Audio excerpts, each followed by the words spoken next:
আর এদিকে শ্যামলী পরিবহনের Volvo bus পরিষেবার উদ্বোধন করুণাময়ীতে নজর রাখবো।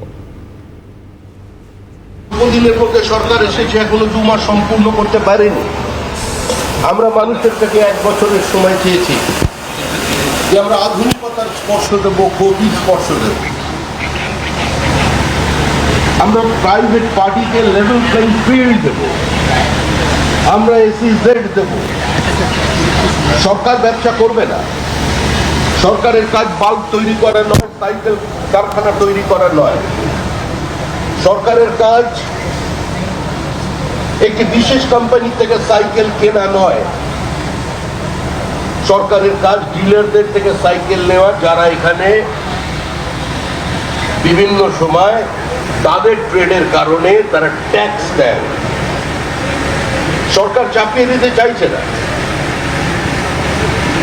সরকার পরিবহন ব্যবস্থার মধ্যেও আধুনিকীকরণ চায়, আরো প্রাইভেট প্লেয়ার চায়।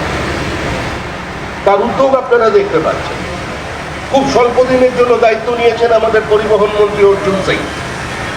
তিনি দায়িত্ব নেবার পরে আজকে কুচবিহার থেকে কাকদ্বীপ পর্যন্ত এই ট্রান্সপোর্ট ডিপার্টমেন্টে একটা প্রাণের সঞ্চার হয়েছে। আমাদের দলের নীতি সিদ্ধান্ত নিয়ে আমরা মানুষের সামনে বক্তব্য রেখেছিলাম।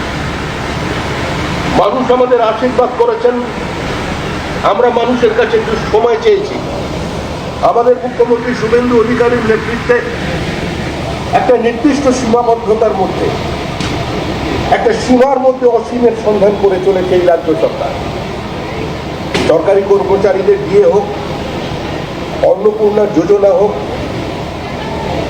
সরকারের স্বাস্থ্যকেন্দ্রে কিছু মৌলিক পরিবর্তন হোক, এবং সর্বোপরি যে স্টেট ট্রান্সপোর্ট কর্পোরেশন কার্যত বিলুপ্তির পথে চলে গিয়েছিল, তার পুনরুজ্জীবনের প্রয়োজন আছে, এবং সেই কাজ দ্রুততার সঙ্গে সম্পন্ন করছেন অর্জুন সিং। একই সঙ্গে আমরা সমস্ত পরিবহন ব্যবসায় যুক্ত যারা মানুষজন আছেন তাদের কাছে আহ্বান জানাচ্ছি, অটল বিহারী বাজপেয়ীর নেতৃত্বে স্বর্ণ চতুর্ভুজ সড়ক যোজনা তৈরি হয়েছে।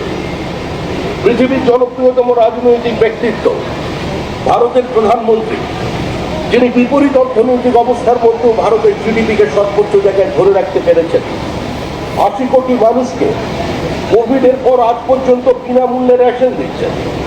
120টা দেশের পাশে দাঁড়িয়ে সাহায্যের হাত বাড়িয়ে দেবার পরেও আজকে পৃথিবীর কাছে বিস্ময়। ভারতীয় অর্থ ব্যবস্থার গতি আজকে ঊর্ধ্বমুখী। একমাত্র আশার কিরণ ভারতবর্ষ। আর সেই গতির সঙ্গে তাল মেলা এবার ভারতবর্ষের পার্শ্ববর্তী রাজ্যগুলো আসাম, ত্রিপুরা, বিহার, ওড়িশা, আজকে তাদের পরিকাঠামোগত উন্নয়ন হয়েছে।